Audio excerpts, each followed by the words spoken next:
എസ്ഡിപിഐയുടെ പിന്തുണ കോൺഗ്രസിന് നൽകിയതിന് തൊട്ടു പിന്നാലെ അബ്ദുൽ നാസർ മദനിയുടെ പിഡിപിയുടെ പിന്തുണ എൽഡിഎഫിന് നൽകിയത് ഇപ്പോഴിതാ ഒരു പുതിയ പാർട്ടി കൂടി, പുതിയ പാർട്ടിയല്ല പഴയ പാർട്ടിയാണ്, ജമാഅത്ത് ഇസ്ലാമിയുടെ പാർട്ടിയായ വെൽഫെയർ പാർട്ടി യുഡിഎഫിന് പിന്തുണ നൽകിയിരിക്കുന്നു. നമുക്കറിയാം, മാധ്യമവും ജമാഅത്ത് ഇസ്ലാമി അടക്കമുള്ള മാധ്യമ സ്ഥാപനങ്ങൾ നയിക്കുന്ന ജമാഅത്ത് ഇസ്ലാമിയുടെ രാഷ്ട്രീയ മുഖമാണ് വെൽഫെയർ പാർട്ടിയെങ്കിൽ പോപ്പുലർ ഫ്രണ്ടിൻ്റെ രാഷ്ട്രീയ മുഖമാണ് എസ്ഡിപിഐ.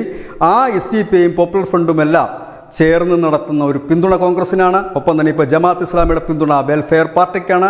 അബ്ദുൽ നാസർ മദനിയുടെ പിഡിപിയുടെ പിന്തുണ സിപിഎമ്മിനാണ്. ഈ പിന്തുണയെല്ലാം സ്വീകരിച്ചിരിക്കുന്ന പിണറായി വിജയനും വി.ഡി. സതീശനും പറയുന്നത് തങ്ങൾ മതേതരമാണ് എന്നാണ്, മതേതരത്വ പാർട്ടിയാണ് എന്നാണ്. കേട്ടാൽ ചിരിക്കാൻ തോന്നുമെങ്കിലും ചിരിക്കരുത്, കാരണം മതേതരത്വം ഇവിടെ നീണാൾ വാഴേണ്ടതായിട്ടുണ്ട്.